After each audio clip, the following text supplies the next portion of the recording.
Bueno, en la mañana de hoy vamos a charlar con Daniel Lipovetsky. Ustedes lo conocen. Daniel fue diputado nacional, se puede decir que es diputado nacional mandato cumplido.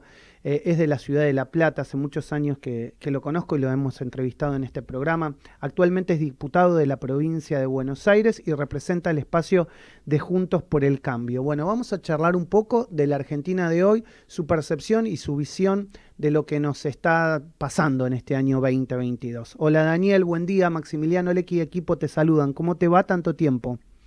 Hola Maxi, ¿cómo andás? Buenos días, sí, verdad, tanto tiempo. Un Bueno, placer como siempre. buenos días. Ahora, viste, estás en La Plata, estás un poco más lejos, no estás acá en el Congreso.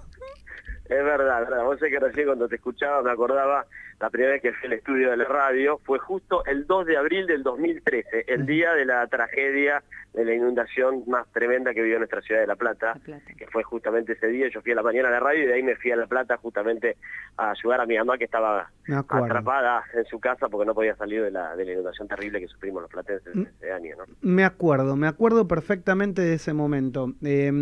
Bueno, Daniel, han pasado muchas cosas, digamos, desde ese momento hasta el día de hoy. La verdad que pasó Juntos por el Cambio gobernando, teniendo la posibilidad de hacer modificaciones en la Argentina. Algunas habrán salido bien, otras habrán salido mal. Llegamos al día de hoy con, la verdad, con una situación muy, pero muy difícil y un ajuste que parece que de los que pocos hablan, con casi 1% del PBI que estaría ajustándose, perdón, del presupuesto que estaría ajustándose por estas horas, por estos meses, y una honda preocupación por parte de muchos argentinos. ¿Cuál es tu percepción de lo que estamos viviendo?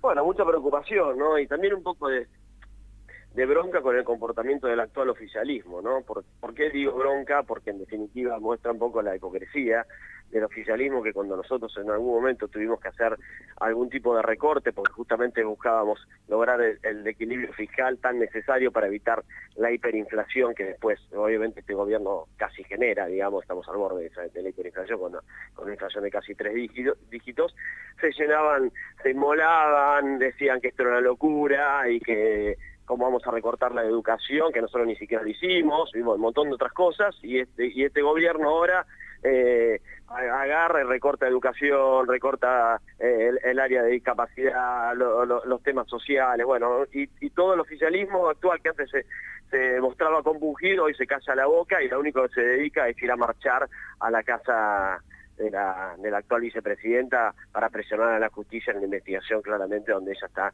seriamente involucrada, como es la causa de vialidad, como lo dijo claramente el fiscal Luciani, ¿no? Así que la verdad que por un lado preocupado porque vemos que la agenda del gobierno es una agenda que está lejos de resolver los problemas de la gente y que en definitiva le preocupa, lo único que le preocupa es la impunidad de la vicepresidenta, y por el otro lado, por supuesto, viendo cómo van a dejar este país para que si nos toca gobernar de vuelta poder encontrar soluciones para realmente empezar a poner la Argentina nuevamente de pie, ¿no? Ajá. Vos sabés que yo hacía el otro día algún tipo de comentario donde decía, está claro que la gente que va a apoyar a Cristina Kirchner tiene una situación de sentimiento personal hacia ella, pero también está claro que no estábamos hablando de la totalidad de la Argentina.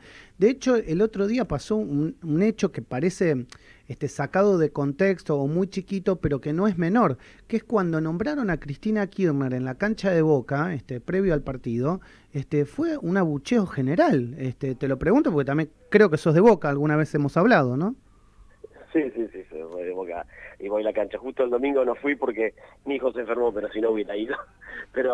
Y seguramente hubiera sido testigo de eso, que en definitiva, claro, porque a ver, la realidad que vos ves que dicen, bueno, la gente se manifestó a favor de la vicepresidenta, al pueblo, y la verdad que lo que vimos en la puerta de la casa ahí en Recoleta de la vicepresidenta es una mínima expresión, no fueron más de 5.000 personas, la mayoría de ellos, además que eran o funcionarios o dirigentes políticos vinculados con el oficialismo, no estamos hablando de realmente una representación verdaderamente popular como ellos quisieron hacer creer, y yo creo que hoy la mayoría del pueblo argentino, sin lugar a dudas, es que de alguna manera le cree al fiscal Luciani y repudia, digamos, esta actitud que ha tenido el kirchnerismo, claro, de querer presionar a la justicia, contar a la justicia, ¿no? Porque en definitiva, esto lo que hemos visto es repetitivo del kirchnerismo, ¿no? Esto parece un déjà vu, ¿no? Cuando uno lo escucha al mismo presidente Fernández hablar de comparar a a Luciani, hablar de Nisman. En definitiva es lo mismo que vimos hace unos años, antes de, lamentablemente, el asesinato, o por lo menos el sospechado asesinato del fiscal Nisman, para no darlo por hecho, porque todavía la justicia no se ha expedido, pero cuando denunció a la en ese momento presidenta por el pacto con Irán, y luego pasó lo que pasó y todo lo que atacaron al fiscal en ese momento, al fiscal Nisman, previo a su muerte. Bueno, y ahora estamos viendo la misma situación con Luciani, con lo cual es un modus operandi realmente preocupante, y como hemos visto, ellos nos hicieron en el 2019, dijeron que volvían mejores, claramente no volvieron mejores, sino que volvieron peores. Siguen con las malas prácticas de antes y encima con un gobierno que no funciona de ninguna manera, y así está el país hoy, ¿no? Yo te preguntaba esto porque me parece interesante esta línea de pensamiento que estamos generando. Vos me decías recién, no había más de 5.000 personas. No podemos, al menos hasta hoy, no sé, digamos, qué puede pasar en un futuro, pero hoy no parece que esto sea comparable con un 17 de octubre. ¿O me equivoco? Y te lo pregunto también porque sé de la extracción que venís. No, lejos de eso, lejos de eso. Primero porque el 17 de octubre fue genuino, fueron los trabajadores de Berisso, sobre todo, que empezaron a marchar y luego se unieron de todos lados, y era realmente una multitud en un momento muy distinto a este. Acá lo que vemos es una dirigencia, la mayoría son dirigentes que incluso tienen una relación de alguna manera no solo política, sino también económica, pues muchos son funcionarios públicos, que han sido funcionarios públicos políticos, digamos, que deben sus cargos de alguna manera a haber trabajado políticamente con Cristina, y que fueron ahí a marchar justamente para, digamos, quedar bien con su jefa, no para otra cosa. Esta es la realidad. El 17 de octubre fue una marcha, un levantamiento donde reclamaban por la libertad de ese momento del general Perón, que era un hombre que realmente había trabajado por los derechos de los trabajadores en ese momento, ¿no? Nada que ver una cosa con la otra. Totalmente, te diría, totalmente lo contrario, porque Cristina lo que ha hecho es todo lo contrario. Lo que hizo fue tratar de llenar su bolsillo con corrupción, como hemos visto con la cosa de Vialidad, que es escandaloso, y que de ninguna manera ella ha dicho en algún momento que es inocente, o ha aportado alguna prueba en su declaración diciendo no tuve nada que ver con esto. La verdad que no ha explicado por qué durante su gobierno Lázaro Báez creó una empresa que duró todo el mandato de su gobierno y que fue beneficiado con muchísimas licitaciones, con obras que muchas veces no se terminaron, y a pesar de eso le siguieron dando licitaciones. Es inexplicable, no lo ha explicado, y en definitiva es lo que ha visto el fiscal Luciani, por eso lo ha acusado de una pena de 12 años, una pena de 12 años, ¿no? Josefina Tajes, ¿querés preguntarle al diputado Daniel Lipovetsky? Hola Daniel, ¿cómo estás? Te voy a sacar un poquito José. del tema y te voy a hacer una consulta, te voy a ver, hacernos reflexionar un poquito sobre esta idea que vuelve otra vez el peronismo con la necesidad de suspender las PASO. ¿Qué están pensando desde tu espacio y cómo piensan abordarlo? Por supuesto estamos en contra, porque en definitiva ningún cambio de reglas electorales se puede hacer tan cerca de las elecciones. La realidad es cambiar las reglas de juego, y eso no se puede hacer, no se debe hacer, y si se quiere hacer realmente sería un escándalo, y además creo que generaría incluso posibles, digamos, alteración de la paz social, porque creo que la sociedad argentina no se va a bancar una manipulación del sistema democrático, de las reglas electorales, para beneficiar a un espacio político. Por lo tanto, yo espero y que no se les ocurra hacerlo, porque sería realmente una locura, y además con consecuencias impredecibles, ¿no? Así que no, sin lugar a dudas vamos a estar en contra, y vamos a hacer todo lo que está a nuestro alcance, no solamente como dirigentes, sino creo que como argentinos, para evitarlo. Está claro que si lo quieren hacer es solamente para tratar de tener un rédito político, no porque sea hoy la manera de resolver los problemas que tiene la Argentina. Para resolver los problemas de Argentina hay que gobernar, hay que tener un plan económico, hay que ser responsables con el gasto público, cosas que este gobierno no ha hecho de ninguna manera, ¿no? Daniel, te pregunto por el tema de la ley de alquileres, que bueno, todos conocemos con tu nombre, ¿no? La ley de Lipovetsky, porque de alguna manera llevaste adelante el consenso de tratar de sacarla adelante. Uno entiende que la apoyó tanto el oficialismo como la oposición de la época, porque se pensó que era lo mejor. Hoy vemos que eso no ha sucedido. ¿Te he escuchado alguna vez una autocrítica al respecto? No sé si, digamos, corriendo un poco los años y corriendo un poco la distancia de que ya se implementó, ¿tenés alguna percepción para atrás? ¿Y qué dirías que hay que cambiar hoy respecto a esa ley? Sí, bueno, hay muchas cosas para analizar de eso. Primero, por supuesto que y vos lo sabés muy bien, Maxi, porque conocés muy bien cómo funciona el Congreso, ningún diputado oficialista es capaz de sacar una ley, Totalmente. impulsar una ley sin acuerdo con su propio gobierno, ¿no? Exacto. En definitiva, porque para eso unos diputados oficialistas tienen de alguna manera un funcionamiento orgánico dentro de ese espacio. Por lo tanto, cuando nosotros impulsamos la ley, la trabajamos con el Poder Ejecutivo, con nuestro gobierno, en el entendimiento que era necesario hacerlo, porque era un reclamo que venía de sobre todo el sector de los inquilinos, pero también los propios representantes de las inmobiliarias también planteaban que era necesario algunas cuestiones que ellos te venían planteando, como por ejemplo las incumbencias profesionales de los martilleros, que están también incluidos en la ley. Y por lo tanto en ese marco trabajamos con nuestro gobierno en una mesa que se armó, donde estuvo representantes de la FIP, de la Secretaría de Vivienda, de la Agencia de Inversiones, bueno, por supuesto participaba yo, una representación del Congreso, de la Cámara de Diputados, y en ese marco elaboramos un proyecto de ley que yo lo presenté, por supuesto, también porque era presidente de la Comisión de Legislación General, que era la comisión que iba a tratar el proyecto, y luego en el trámite parlamentario se le fueron introduciendo algunas modificaciones para tener el consenso para ser aprobado.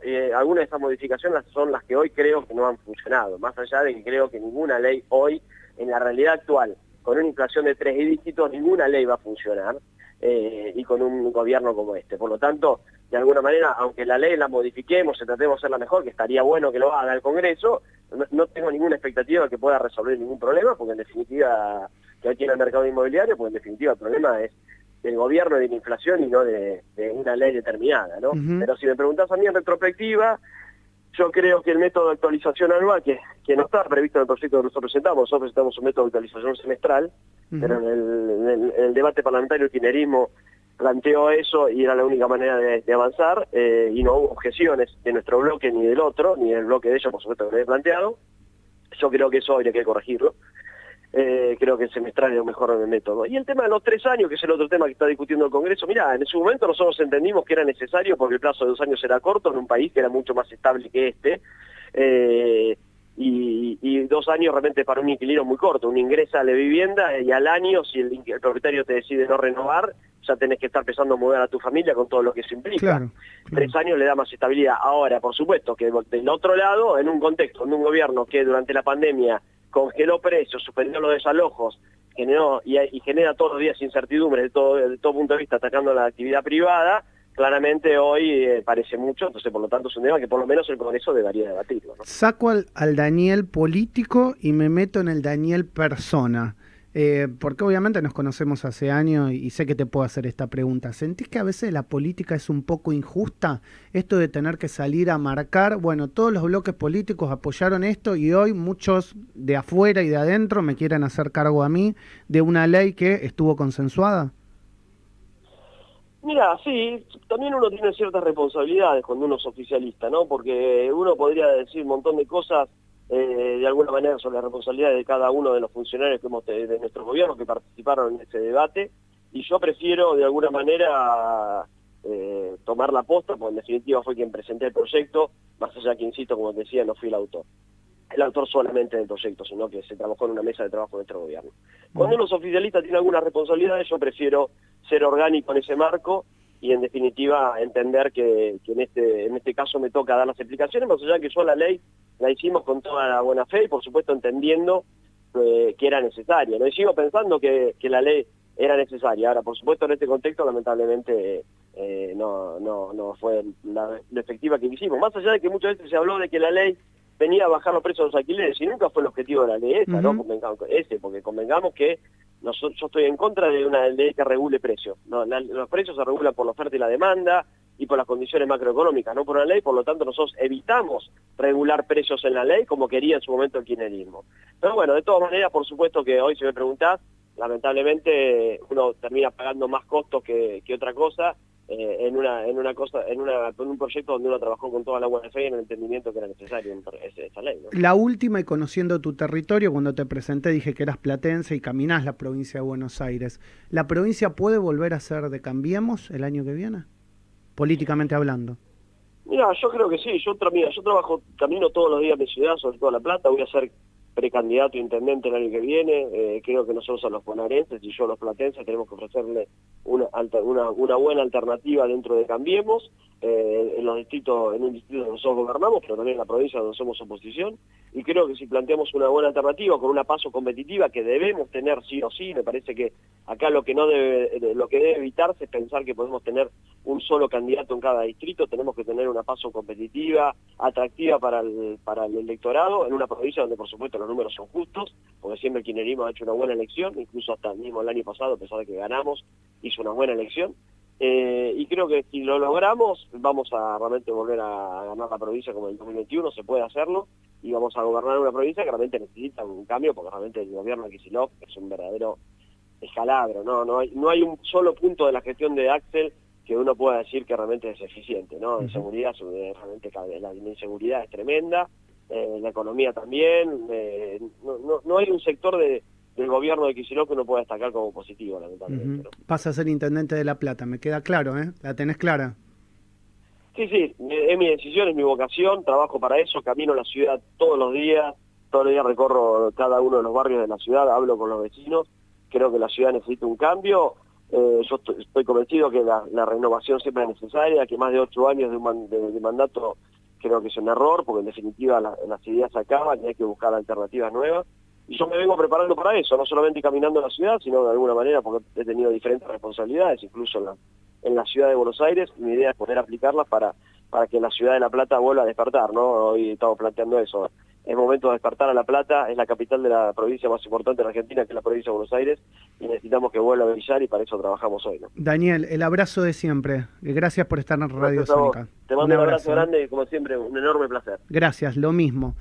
Daniel Lipovetsky, diputado de la provincia de Buenos Aires por Juntos por el Cambio, y la verdad que le hemos preguntado sobre sus autocríticas respecto a la ley de alquileres. Ya lo había dicho él ya lo había dicho, pero siempre está bueno, digamos, de alguna manera. No, y aparte una mirada, digamos, retrospectiva, ¿no es cierto? Porque es cierto también lo que está diciendo. En el momento en que aparece la ley de alquileres, sí, no había este nivel de inflación. No teníamos este nivel de inflación. O sea.